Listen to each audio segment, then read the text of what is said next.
하나님의 말씀은 골로새서 2장 1절로 5절까지 말씀입니다.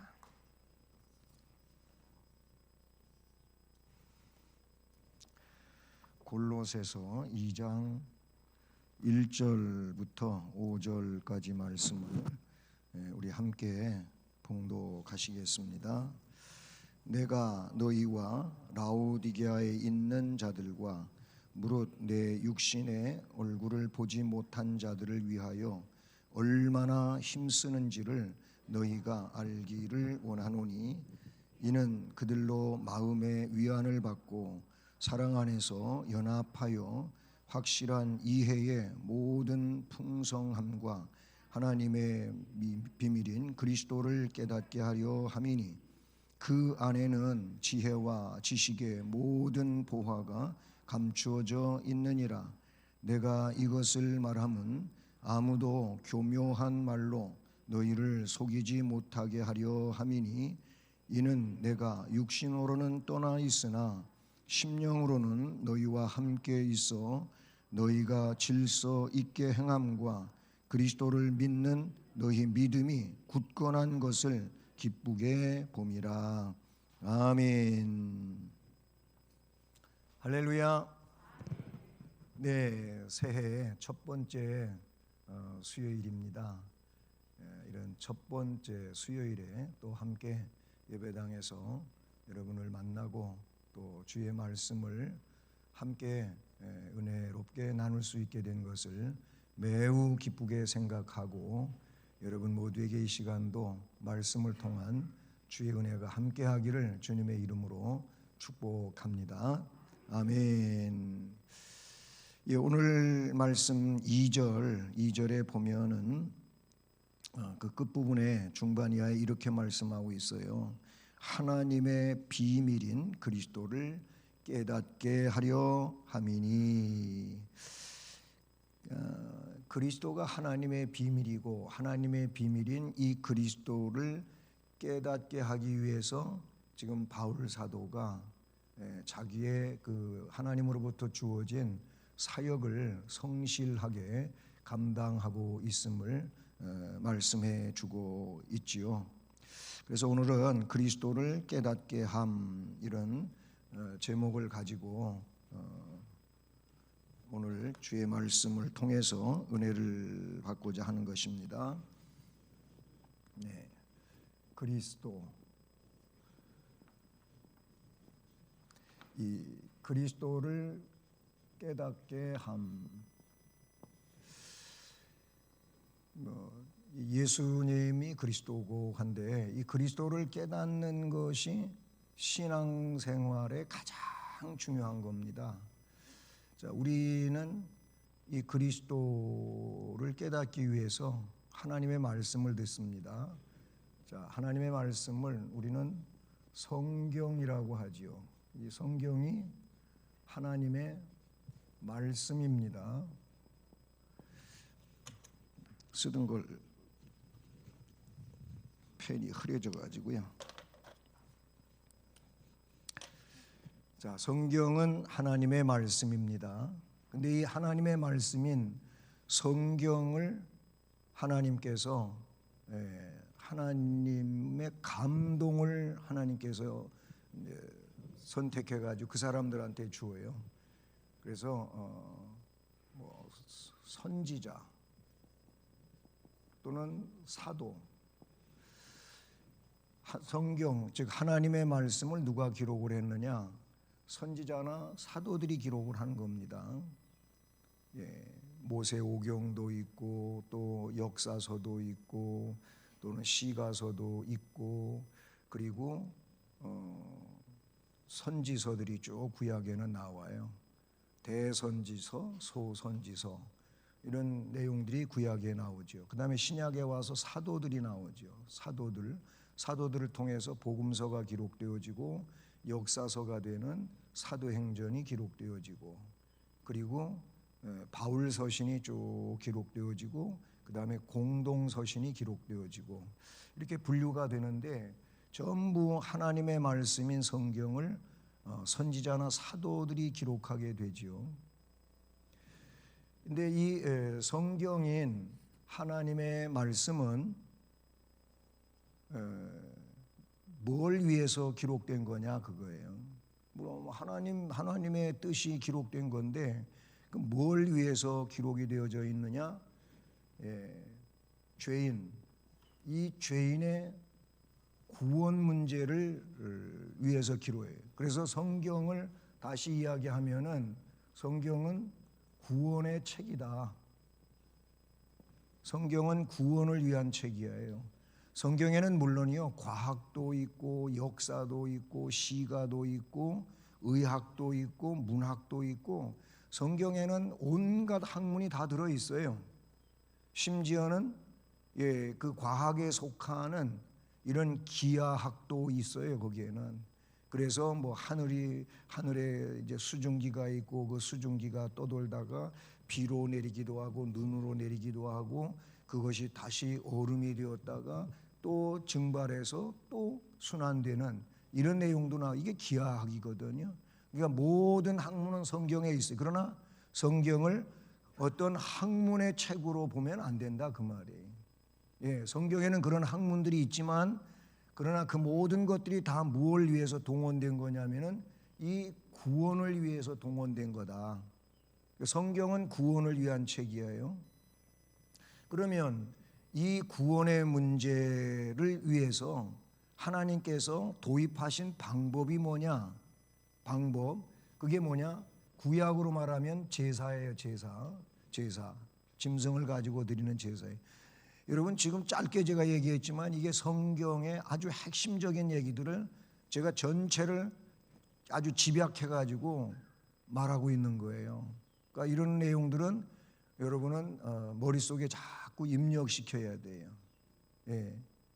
그냥 한번 듣고 이렇게 흘러가면 나중에 또 물어보면 몰라. 그 정도는 되지 말고 그래도 좀 어느 정도는 알고 계셔야 돼요. 그게 왜 그러냐? 오늘 본문에 나오지만은 그게 나의 뭐가 되냐? 신앙이 되는 거예요. 그게 나의 고백이 되는 거거든요. 이런 걸 제대로 내 안에 인식하지 못하면 고백을 제대로 못하는 거예요.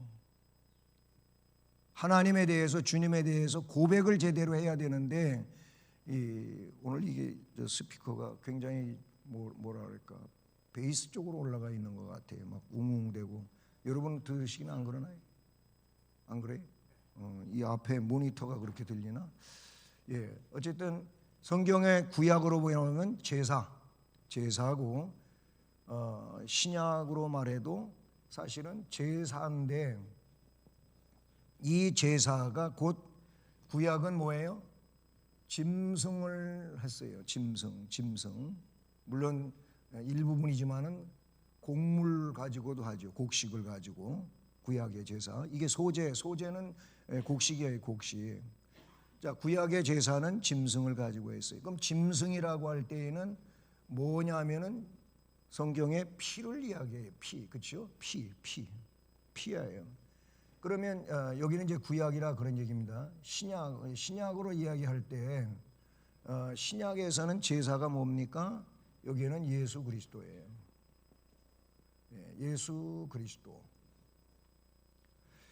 구약의 짐승은 이거를 히브리서에 그런 용어를 썼는데 그림자의 그림자 또는 옛 언약으로 돼 있어요. 옛 언약. 구약 그러면 이 그림자라고 하는 거는 실체가 예수 그리스도가 실체예요. 그래서 구약의 짐승은 예수 그리스도를 이 옛 언약이라는 것은 예표라고 하는 말로도 그렇게 말할 수가 있어요. 이런 것들이 결국 실체가 누구냐면은 예수 그리스도란 말이죠. 예수 그리스도를 통해서 뭐 한다? 구원을 하는 거예요. 뭘로? 예수 그리스도의 제사로. 예수 그리스도의 제사로 구원을 한다고 하는 이 내용은 예수 그리스도의 십자가 사건을 말한다. 이렇게 볼 수가 있는 거죠. 오늘 본문에 이런 내용들이 잘 나와요. 지금 그 본문의 말씀을 보면 바울 사도가 이제 안디옥에서 선교사로 파송을 받지요. 안디옥 교회. 이 안디옥은 수리아 안디옥이. 안디옥이 두 군데가 있어서 그래요. 이 시리아, 옛날로 말하면 아수르 지방에 수리아가 있고, 그 다음에 소아시아 지방에 역시 안디옥이 있어요. 거기는 비시디아 안디옥이라 그래요. 여기는 수리아 안디옥. 이 수리아 안디옥에서 바울과 바나바가 1차 선교 여행, 전도 여행을 가요. 돌아왔어요. 그런데 2차로 갈 때에는 바울하고 바나바하고 갈라져요. 바울하고 바나바하고 갈라져 가지고 바울은 누구를 데리고? 실라를 데리고 가요. 예? 그래서 저기 빌립보 가가지고 감옥에 갇혔을 때는 누구랑 갇혀요? 바울하고 실라가 갇히잖아요. 실라. 어쨌든 1차 전도여행은 바울과 바나바를 파송되어 가다가 2차에는 바울이 실라하고 가요. 자, 그런데 그 안디옥 교회, 그리고 이제 안디옥에서 파송받아 가지고 소아시아 일부분을 돌아오지요. 예? 그리고 2차 전도여행에서는 소아시아의 저 북쪽, 터키, 지금으로 말하면 북동쪽 저 흑해 부근에 가서 복음을 전하려고 계획을 세우고 갔는데 길이 막히는 거, 길이 잘 열리질 않아요. 너무 힘이 들어요. 그래서 애를 써도 복음의 문이 닫히고 해서, 근데 성경은 그거를 성령께서 전도의 길을 막으신 거라고 나오죠. 알고 보니까 이제는 소아시아에서 유럽으로 건너가라고 하는 환상을 보게 되죠. 바울 사도가 복음을 전하고 막 다녔는데도 불구하고 오늘 본문에는 어떻게 나와요? 너희와 라오디게아 이런 얘기가 나와요. 근데 그들은 뭐예요? 만난 적이 없는 사람들이에요. 본문에 나오잖아요. 이건 앞에서도 설명됐었는데 지금 골로새, 그 다음에 라오디게아, 그리고 성경에 잘 표현되어져 있지 않지만은 히에라볼리가 나와요. 여기는 그 에베소에서 조금 북동쪽으로 이렇게 들어가서 내륙에 있는 곳인데 이곳에 바울이 복음 전하러 간 적이 없어요. 근데 거기에 누가 에바브라라든지 빌레몬이라든지 이런 사람들은 전도를 받았어요. 에베소 쪽에서, 그쪽에서 바울 사도를 만나 전도를 받고 복음의 능력을 갖게 돼요. 그래서 자기 고향인 골로새로 가서 전도를 하는 거예요. 라오디게아에도 전도를 했어요. 히에라볼리에도 전도를 했어요. 여기에 교회가 세워진 거예요. 그러니까 바울하고는 이 중추 인물들은 바울을 만난 적이 있지만은 거기에 있는 대다수의 신자들은 바울을 만난 적이 없어요. 그런 분들에게 지금 바울 사도가 아까 얘기했던 것처럼 성령의 감동함을 받아서 하나님의 말씀을 기록해서 보내게 되죠. 보내는 이유도 거기에 지금 이단의 문제가 등장이 된 거예요. 그냥 순수하게 복음만 있으면 아무 문제가 안 되는데 이 복음을 변질시키는 이단이 파고 들어오는 거죠. 율법주의가 들어오고 아니면 영지주의가 들어오고, 그 당시에 대표적인 이단이 영지주의라 그랬잖아요. 영지주의의 이 못된 실체가 뭐냐면은 예수 그리스도를 하나님으로 그리고 우리의 구속자로 인정하는데 문제가 있는 거예요. 이게 이단이거든요. 영지주의는 그거예요. 예수 그리스도의 영을 인정한다면 그가 사람이 되면 안 된다는 거예요. 사람인 예수가 그러니까 하나님이 될 수 없다고 이렇게 얘기해 버리니까 우리는 뭐예요? 우리가 주일날 오후에 소위의 문담을 좀 공부하면서 그런 얘기를 들었잖아요. 예수는 참 하나님이시고 참 인간이시다. 이거 공부했잖아요. 한 번도 안 들어보신 것 같이 그냥 그러시네. 이런 공부했어요. 그래서 그런 공부가 참 중요한 거예요. 중요한 건데 이 골로새 교회 그리고 라오디게아 교회 히에라볼리에 이단이 들어와서 에바브라를 통해 가지고 그런 소식, 에바브라가 너무 안타까운 거예요. 복음이 그게 아닌데 이단이 들어와 갖고 막 물 흐려놓고 이상한 쪽으로 사람들을 유혹하고 그러니까 교회가 교회 되지를 못하니까 빨리 지금 바울의 로마에 있는 바울한테 간 거예요. 가가지고 지금 교회 형편이 이렇습니다. 상황을 보고했더니 그러냐? 그럼 바울이 갈 수도 없잖아요. 그래서 하나님의 말씀을 기록을 한 거예요. 그게 골로새서예요. 그리고 이 골로새서를 너희들만 읽지를 말고 회람시켜라. 라오디게아 교회에도 가서 읽게 하고 이 히에라볼리에도 가서 이 말씀을 읽도록 해라 라는 거예요. 그래서 바울 사도는 오늘 말씀에 보면 자신이 가보지는 못했지만 만나보지는 못했지만 이 골로새, 라오디게아, 히에라볼리 교회의 성도들이 핵심적인 게 뭐냐면은 아까 얘기했던 여기 예수 그리스도 있잖아요. 이 예수 그리스도를 깨닫는 교회가 되라, 깨닫는 성도가 되라 이거예요. 예수 그리스도를 깨닫게 하기 위해서 지금 오늘 본문에 보면은 말씀을 기록한다라는 거예요. 여러분, 우리가 앞에도 얘기했지만 신앙생활을 하는데 이 예수 그리스도를 깨닫는 것이 중요한 거예요. 이 예수 그리스도를 깨닫지를 못하면은 결국 그 신앙에는 문제가 있을 수밖에 없어요. 예수 그리스도 말고 다른 것이 그 그리스도의 자리에 있게 되는 거예요. 그렇게 되면 그것이 올바른 신앙이 되지 않는다. 그러니까 올바른 신앙은 뭐예요? 이 올바른 신앙은 저 예수 그리스도 이분을 깨닫는 거예요. 예수 그리스도를 깨닫는 거예요. 자, 보세요. 우리는 신앙 고백을 해요. 신앙 고백. 우리 신앙 고백은 우리가 너무 잘 알잖아요. 달달달 하시잖아요. 근데 또 막상 그거를 글씨로 다 그대로 처음부터 끝까지 써보시라 그러면 또 막힌다니까요. 그게 신학교에서 아주 초보자들한테 시험으로 사도신경을 기록해 보세요. 이런 것도 있었어요. 그것도 제대로 안 되니까. 그러니까 신학생 되고 목회자 후보생이라면 정확히 알아야 되니까 써보라는데 외우긴 외웠는데 쓸래니까 이게 안 될 수도 있더라 그 말이에요. 네? 여러분 십계명 써보시라 그러면 십계명 다 이렇게 쓰실 수 있나요? 우리가 주일 예배 드리면서 교동문을 십계명으로 지난 주일도 했잖아요. 제가 가끔씩 하는 이유가 뭐냐면 십계명 정말로 잘 알아야 되는데 몰라요. 소요리 문답 이제 뒷부분으로 가면 십계명이 공부가 돼요. 그 소요리 문답 자체에 십계명이 있어요.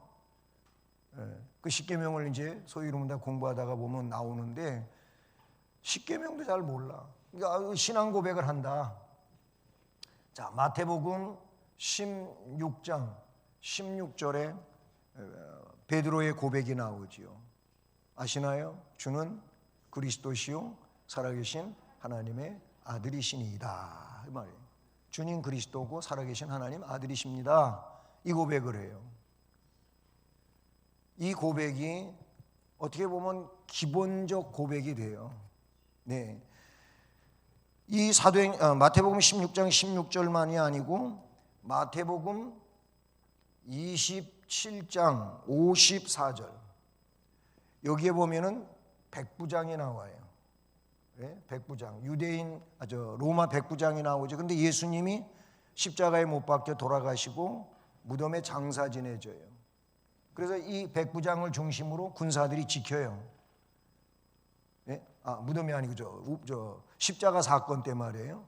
그런데 무덤에 갔을 때도 물론 백부장이 지키지만 이 십자가에 매달려 있는 예수의 강도하고 이렇게 시체들을 지키면서 예수님이 운명하잖아요. 그 운명을 할 때 이 백부장이 뭐라고 고백을 했냐면 저분은 진실로 하나님의 아들이로구나 이런 말을 해요. 신앙인도 아니에요. 그런데 이 백부장이 예수님의 운명을 지켜보면서 자기가 생각할 때 정말 저 사람은 하나님의 아들이 맞다 이런 고백을 해요. 예? 그것만이 아니고 요한복음 1장 49절 여기에 누가 나오냐면은 나다나엘이 나오죠. 나다나엘. 이 사람이 예수님의 12명의 제자 가운데 바돌로메예요. 바돌로메. 예? 바돌로메. 근데 이 나다나엘이 누구한테 전도를 받냐면은 빌립한테 전도를 받아요.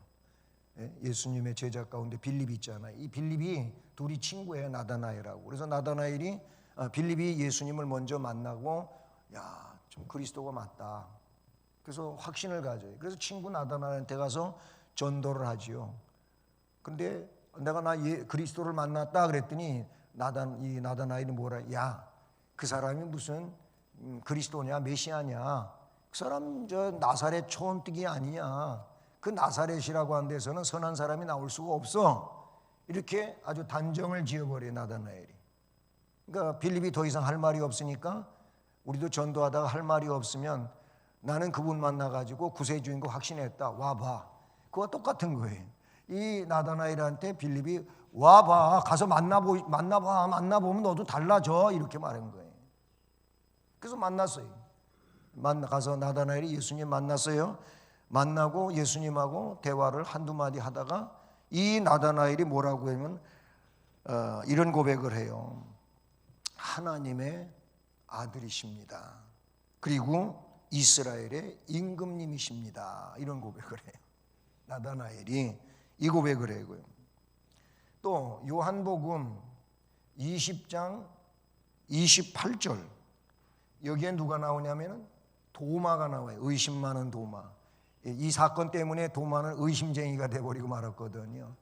예수님이 부활하셨는데 도마가 없을 때 나타나셨어요. 다른 제자들이 방 안에 있을 때. 근데 예수님 만났잖아요. 다른 제자들. 예수님 이제 호련히 가셨어. 나중에 도마가 왔어. 제자들이 말해줘요. 야, 우리 부활하신 예수님 만났어. 그랬더니 웃기고 있네. 제가 그렇게 표현한 거예요. 뭐라 그러냐면은 야, 어떻게 죽은 사람이 살아나니? 나는 그 예수가 정말 살아났다면 못 자고 있을 거 아니야? 내가 거기 못 자고 손가락 넣어보고 그 옆구리 창 찔렸잖아. 창자리에 내 손 집어넣어보고 그래고 확인하고 난 믿을 거야 이랬어요. 근데 여드레 말이 8일 만에 예수님이 도마도 있을 때 나타나셨어요. 야, 도마야, 넌 그렇게 의심이 많니? 한번 내 못 자국에 손 넣어보고 창 자국에 내 손 넣어봐봐.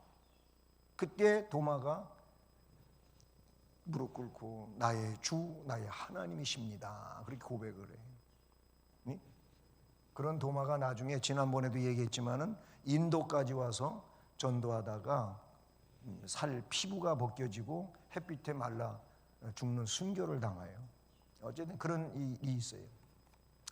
자, 이 신앙 고백, 우리는 신앙 고백 사도신경이죠. 사도신경. 사도신경에 보면은 거기에 처음 나오는 고백이 뭐예요? 전능하사 천지를 만드신 하나님 아버지를 내가 믿사오며. 그래요. 하나님에 대한 고백이에요. 성부 아버지. 그러니까 사도신경은 성부, 성자, 성령, 교회 그거에 대한 거예요. 그 다음에 성도의 교제 그리고 부활과 영생 이게 사도신경의 고백이거든요. 처음에 나오는 게 하나님은 뭐예요? 전능하신 분, 그죠? 천지 만물을 창조하신 분. 그 내용을 일자로 고백하고 두 번째 고백이 뭐냐면 뭐예요?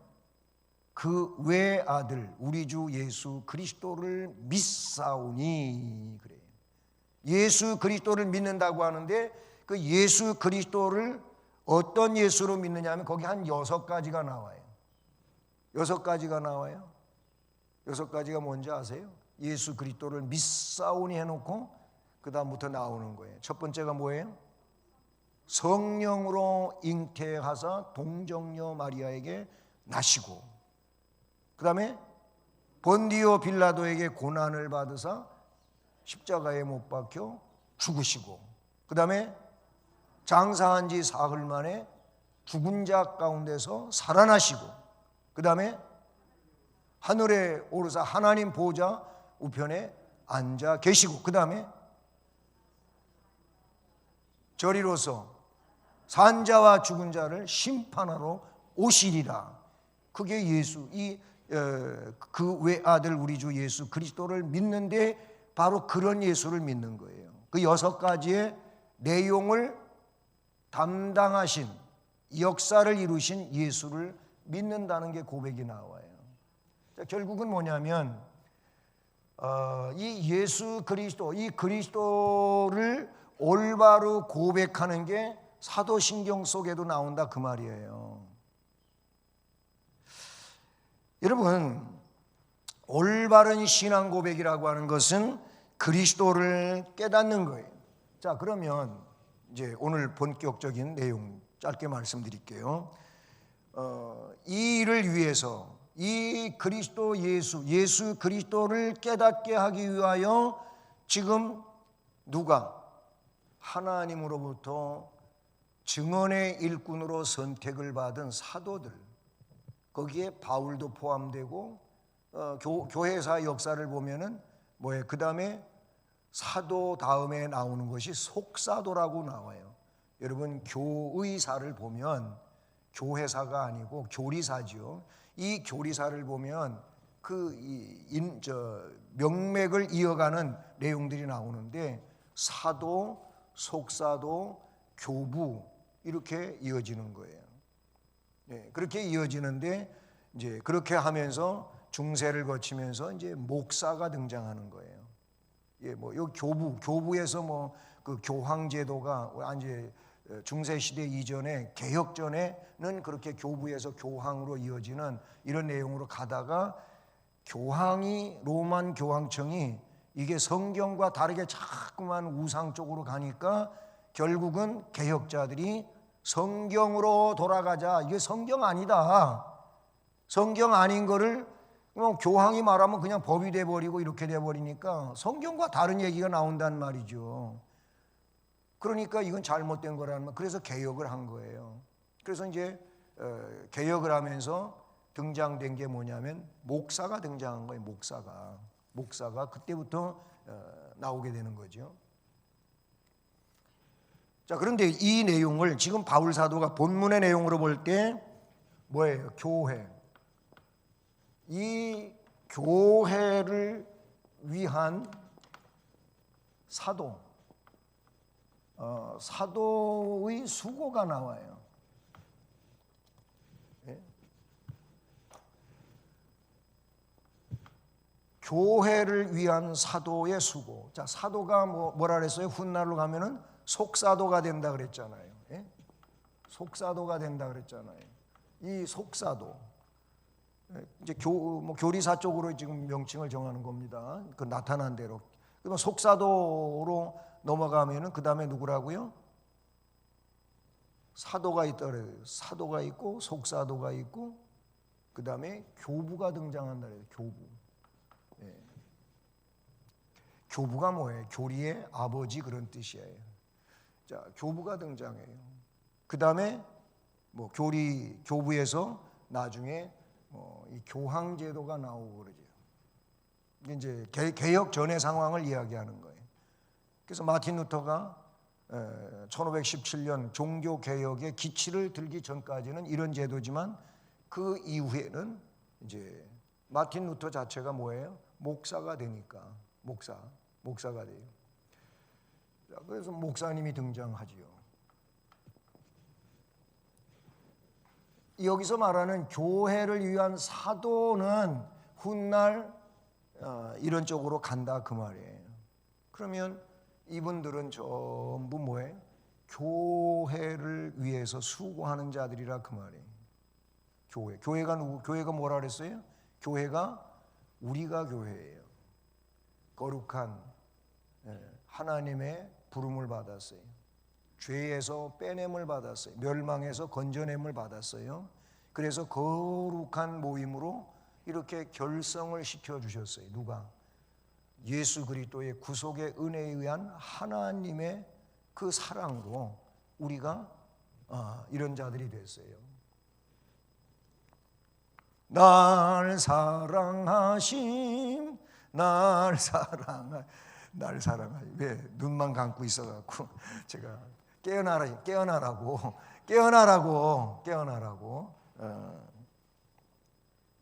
1절 말씀이 바로 그 내용인 거죠.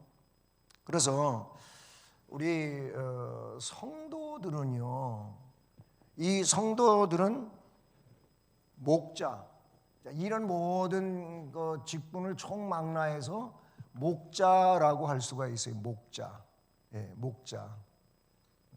양들을 이끌어가는 사람이에요. 예수님이 우리를 양이라고 표현한 요한복음 10장도 있잖아요. 우리는 양이에요. 양. 하나님의 양들이에요. 이 양을 이끌어간 분이 목자고, 목자장은 누구냐? 예수 그리스도예요. 목자장, 목자로서 선두에 계신 분은 예수 그리스도예요. 그래서 그분을 목자장이라 그래요. 그리고 그 예수님 안에서 예수님의 명령을 따라 직임을 받아 양을 치는 사람들을 목자라 그래요.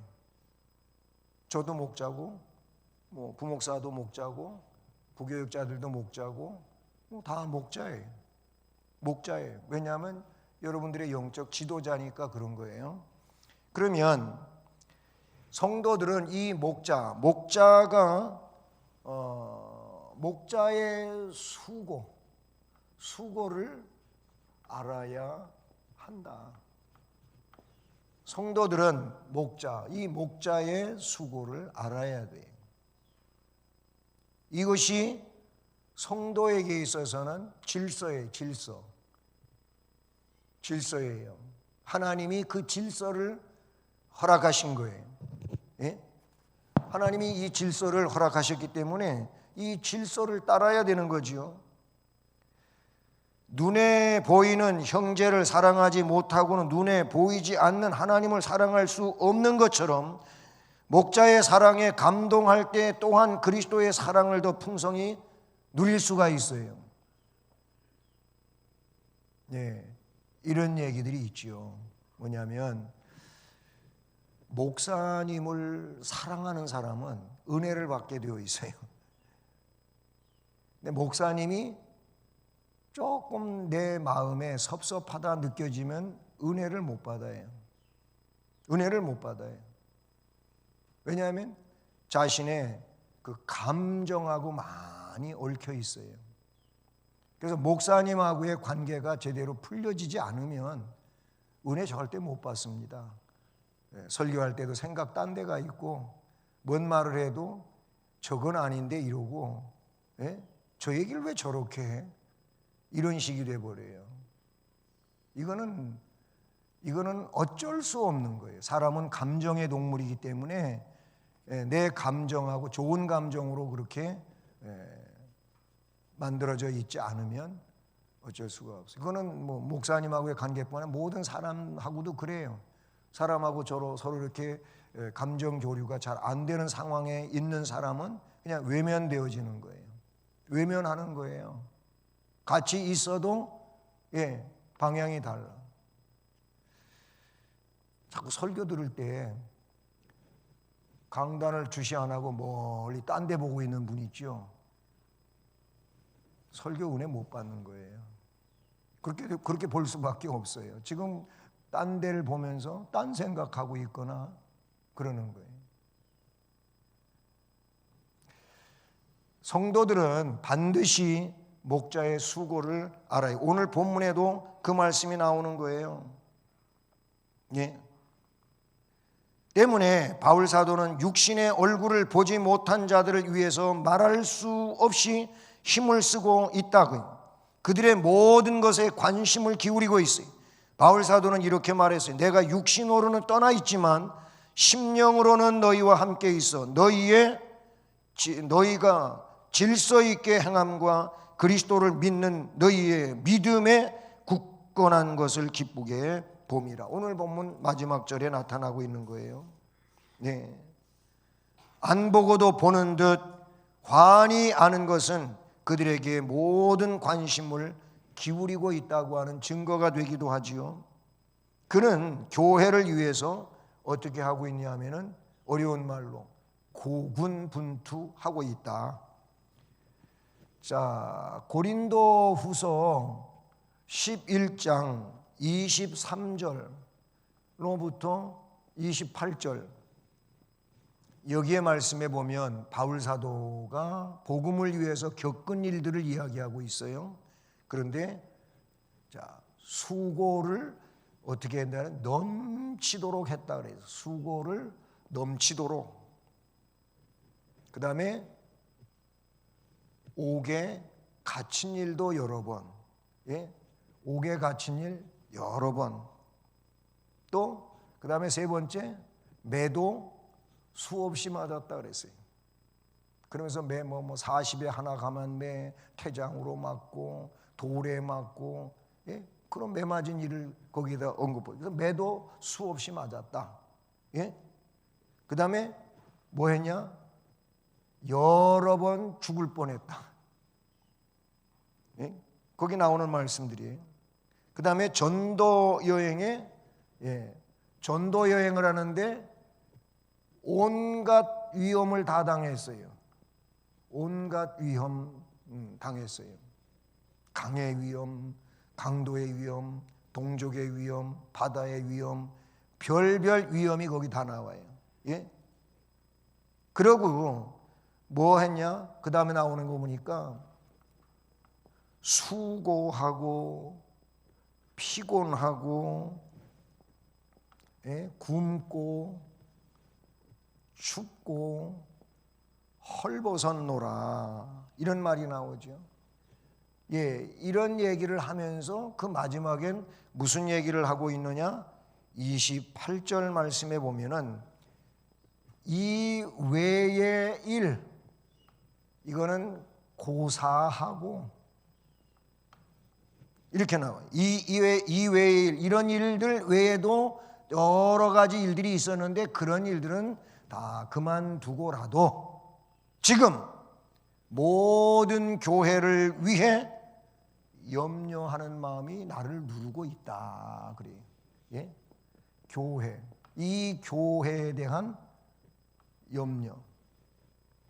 뭐 믿음의 사람이 뭐하러 염려하냐? 여러분 그렇게 말씀하실랍니까? 바울 사도가 뭐랬냐면은 염려, 근심 혹은 걱정, 이것도 유익한 근심 걱정이 있고 무익한 근심 걱정이 있다고 바울 사도는 구분을 해요. 지금 하나님의 나라와 거룩한 일을 위해서 바울 사도는 유익한 근심 걱정 염려를 하고 있는 거예요. 그러니까 교회를 세우고 교회를 지도하고 교회를 이끌어가는 사도가 어찌 교회에 대한 염려를 하지 않겠어요? 즉 성도들에 대한 염려를 어찌 하지 않겠냐 그 말이에요. 마찬가지예요. 성도들은 이 목자, 바울이 그랬던 것처럼 모든 목자가 성도들의 삶에 대한 염려를 어찌 하지 않겠느냐라는 거예요. 그러니까 교회를 위한 사도의 수고, 목회자의 교회를 위한 수고를 성도들은 뭐하라? 알아줘야 돼. 오늘 말씀에 나오고 있는 그런 내용이라고 볼 수가 있죠. 자, 그러면 그다음에 이제 두 번째로, 그럼 이 수고하는 이유가 뭐냐? 수고하는 이유. 왜 수고하느냐 이거예요. 앞에 이 고린도후서 11장 23절 28절 말씀에도 수고한 내용들이 나오잖아요. 예? 죽기 살기로 그렇게 수고하고 있는데, 그럼 이 죽기 살기로 수고하는 이유가 뭐냐 이거예요. 본문의 말씀을 보시면 2절 말씀에 나오고 있는 내용이에요. 첫째는 성도들에게 위안을 주기 위해서다. 성도의 위안. 이 성도의 위안을 위해서 그러는 거예요. 바울 사도는요, 한 번도 본 일이 없어요. 그렇지만 골로새 교인들이 자신의 애씀을 알고 위안을 받기를 원하고 있는 거예요. 겉으로는 드러나지는 않지만 그들에게 견딜 수 없는 시험과 고통이 있었어요. 바울 사도는 그것을 알았어요. 때문에 그들을 위해 힘쓰는 목자가 있다는 것을 알고 위로받기를 원하는 거예요. 자, 여러분 보세요. 우리도 아주 정말 견딜 수 없는 어려움, 고통, 그리고 이겨내기 어려운 이 문제를 만났을 때 정말 이 문제를 생각하면 다 무너지고 정말 어떻게 할 수가 없고 이러지만 성경에 주님이 나를 위해서 하신 일들과 지금도 주님이 그렇게 하늘 보좌에서 중보자로 나를 위해서 중보해 주시고 또 로마서에 있는 말씀처럼 성령께서 말할 수 없는 탄식으로 나를 위해서 빌어주시고 이런 하나님의 말씀과 그 사건들을 내가 확신하고 떠올린다면 지금 내가 처하여 있는 이 어려움 속에서 뭐가 돼요? 위로가 되는 거잖아요. 위안이 되는 거잖아. 그래, 나 혼자 견뎌내는 게 아니고 주님이 나하고 함께 하시는구나. 어떤 사람도 뭐 그런 간증하잖아요. 너무나도 자기 상황이 절망적이고 힘들고 고단스럽고 그래서 너무 슬프고 절망적인데 그러면서 하나님 앞에 그래도 엎드려 기도하고 있는데 그런 환상이 보여왔대잖아요. 예?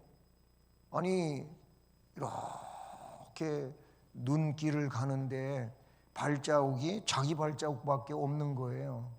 한 발자국밖에 없는 거예요.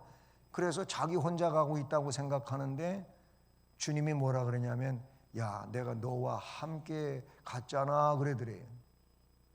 어떻게 주님이 나하고 함께 가냐고 내 발자국밖에 없는데 그랬더니 네 발자국이 아니고 내 발자국이요. 너는 내 등에 업혀왔잖아. 내가 너를 업고 갔는데 그게 내 발자국이 네 발자국이냐고. 주님이 그렇게 깨우쳐 주시래요. 주님이 나를 업고 와서 내가 여기까지 온 거구나. 그제서 깨달았다는 거. 그래서 주님 감사합니다고 눈물 흘렸다는 내용이 있잖아요. 주님이 항상 함께 해주신다 그랬잖아요. 마찬가지예요. 바울 사도가 지금 이렇게 수고하는 거는요, 자기가 당하는 고난은 물론 주께서 나중에 디모데후서에 나오는 것처럼 하나님 앞에 가면 의로운 재판장께서 의의 면류관 씌워주실 거예요. 그건 확신하고 있어요. 예? 그렇지만 그건 그 나중의 일이고 지금 이렇게 수고하는 이유, 여기서 수고한 거 나왔잖아요. 이 수고하는 이유는 성도들이 바울이 지금도 옥에 갇혀가지고 수고하고 있는 이 내용을 알면 힘들고 어려워요. 이단 때문에 힘들고 뭐 여러 가지 신앙생활에 힘들잖아요. 지금 여러분 우리 신앙생활 하는데 힘들잖아요. 쉽지 않잖아요. 그런데 이런 주님의 노고와 또는 목회자의 수고를 알면 위안이 된다. 그 말이 위안을 주기 위해서 수고하고 그 다음에 두 번째 또 내용이 뭐냐? 사랑 안에서 연합하게 하기 위한 겁니다. 그 사랑 안에서 연합하게 하기 위해 이런 어려움이 있지만은 이런 지도자의 수고를 알고 난다면 야, 우리가 이렇게 돼서는 안 되겠다. 그리고 우리가 이렇게 서로 연약해져 있어도 되겠냐? 그 사랑 안에서 더욱 뭉치자. 예? 그런 일을 위해서 지금 힘쓰고 있다. 이렇게 볼 수 있는 것이죠. 여기 말씀에 보면 고린도 후서 1장 3절 4절 말씀을 보면은요, 거기에 뭔 이야기가 나오냐면 모든 위로의 하나님으로 나와요. 하나님이 나오는데 이 하나님을 위로의 하나님으로 이야기하고 있어요.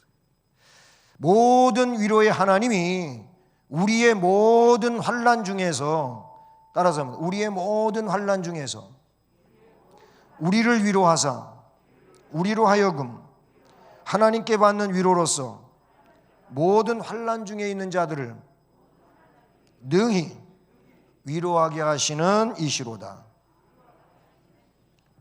그 4절 말씀이 뭘 이야기해요?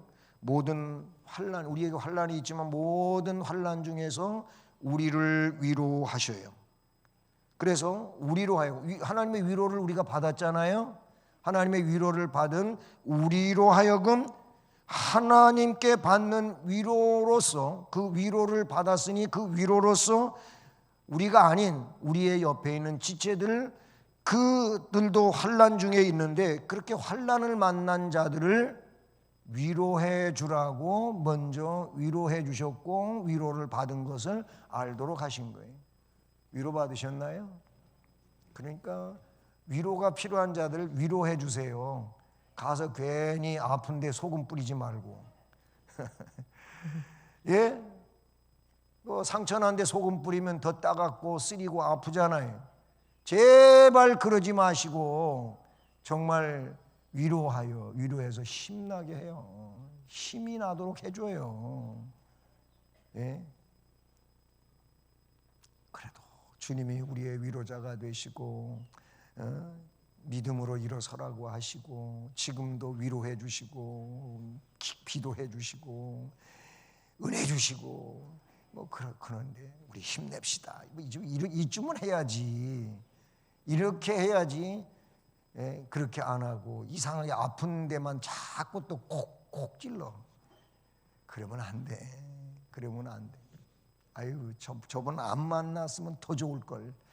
아이고, 만나가지고 괜히 속만 더 아프네. 이러면 안 된단 말이야.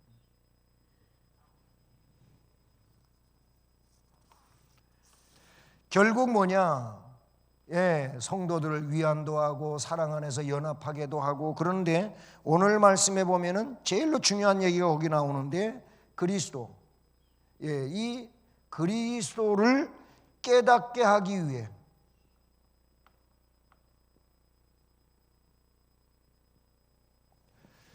그리스도를 깨닫게 하기 위해서 수고하는 거예요.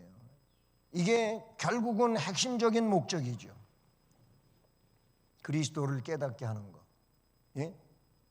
말씀 보세요. 2절을 보면 확실한 이해의 모든 풍성함과 하나님의 비밀인 그리스도를 깨닫게 하려 함이니 그랬어요.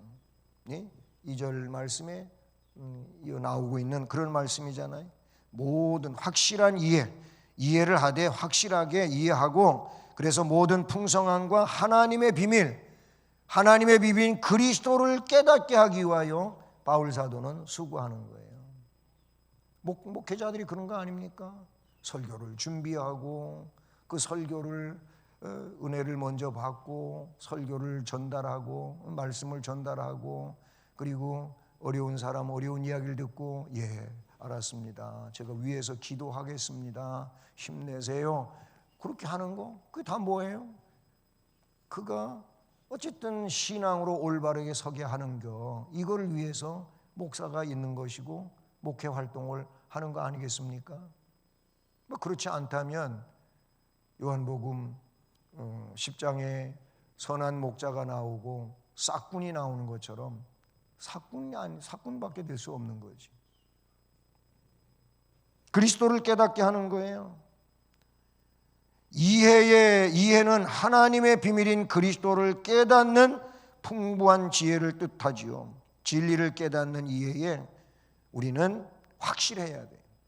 확실해야 된다. 또 확실한 이해력이 있기 위해서는 뭐 해야 되느냐?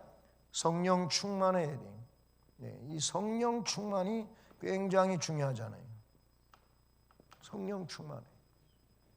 내 지혜로, 내 지식으로, 내 이성으로 이 그리스도를 깨닫는 게 아니에요. 성령으로 깨닫는 거예요. 성령이 오시면 그리스도를 깨닫는 거예요. 성령께서 감동시키시고 감화시키시고 깨닫게 해주시고 그 진리 가운데로 인도해 주시고 이러잖아요. 성령 충만해요. 성령 없이 예수를 주님이라고 할 수가 없어요.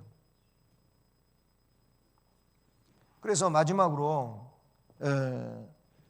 지금 그리스도가 누구예요? 그리스도가 예수인데 오늘 말씀해 보니까 예수 안에 뭐가 있다 그랬어요? 예수 안에 있는 보화, 참 지혜와 지식은 그리스도 안에 있다고 3절에서 말씀해 주고 있잖아요. 그렇죠? 3절. 그 안에는, 그는 누구예요? 예수 그리스도예요. 그 안에는 지혜와 지식의 모든 보화가 감추어져 있느니라. 예수 안에는 모든 지혜와 지식의 보화가 감추어져 있어요. 예수님은 영적인 보물이십니다. 예? 참 지혜, 지식은 그리스도 안에 있어요. 그 이유가 뭡니까? 그리스도 자신이 앞에 말씀에서 하나님의 비밀이라고 나와 있어요. 네? 하나님의 비밀.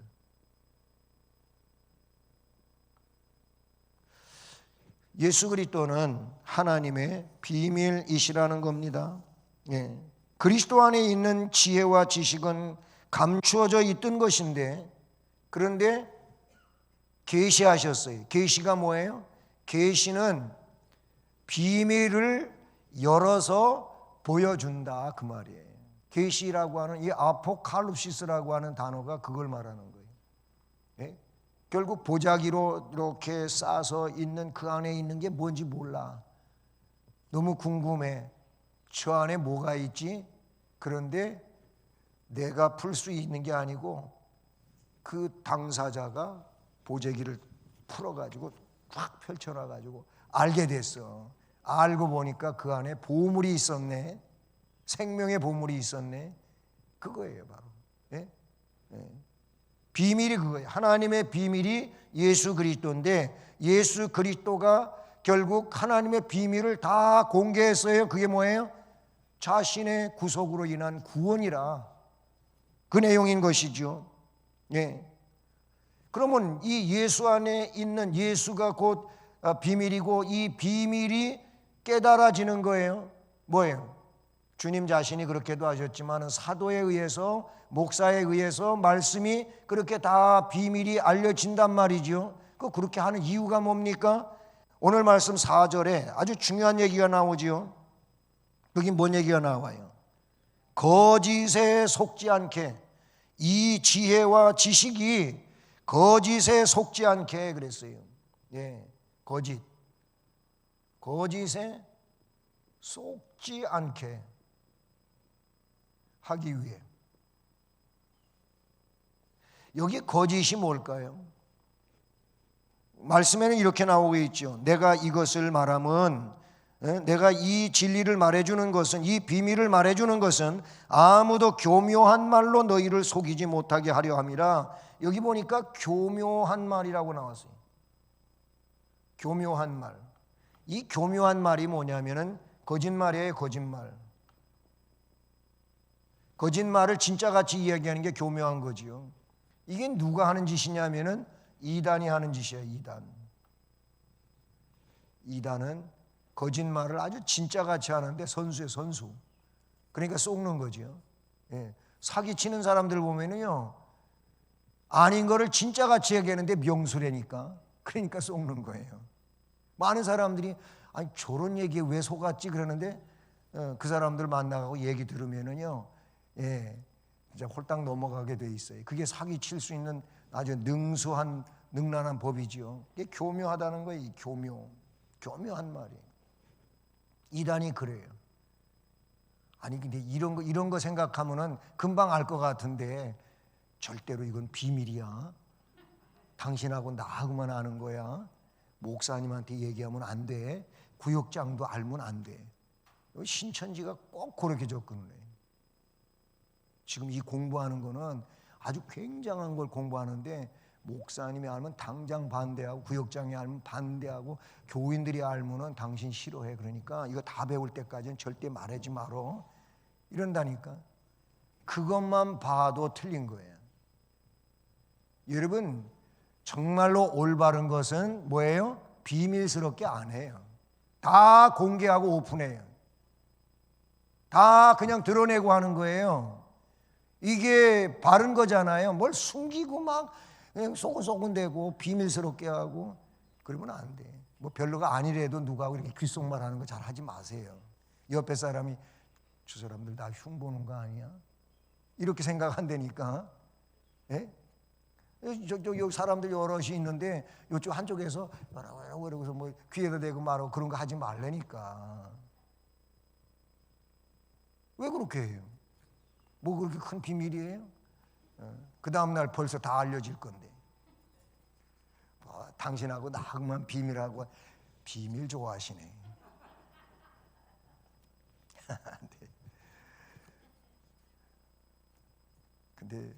근데 목사님은 괴로울 때가 많이 있어요.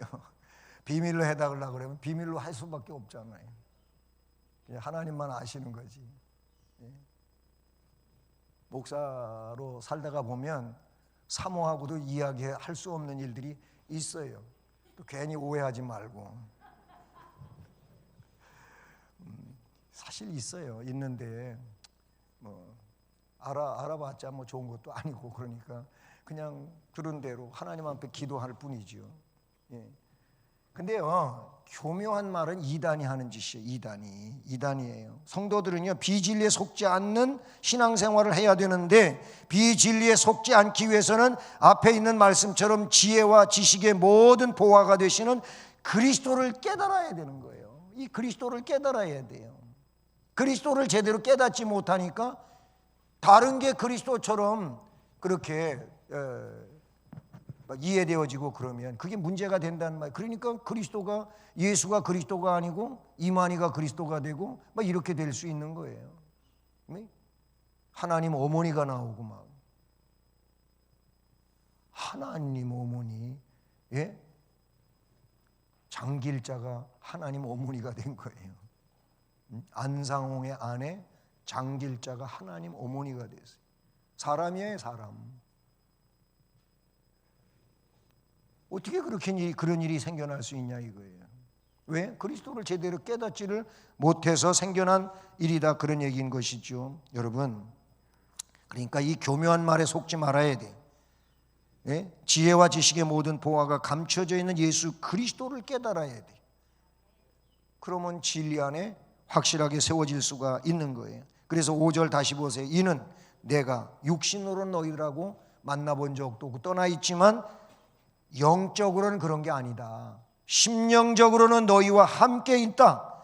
그러니 너희가 질서 있게 행함과, 예수 그리스도를 올바로 믿고 그리스도의 질서를 따라서 그렇게 행하는 것과 그리스도를 믿는 너희의 믿음에 굳건한 것을 좀 기쁘게 봅니다.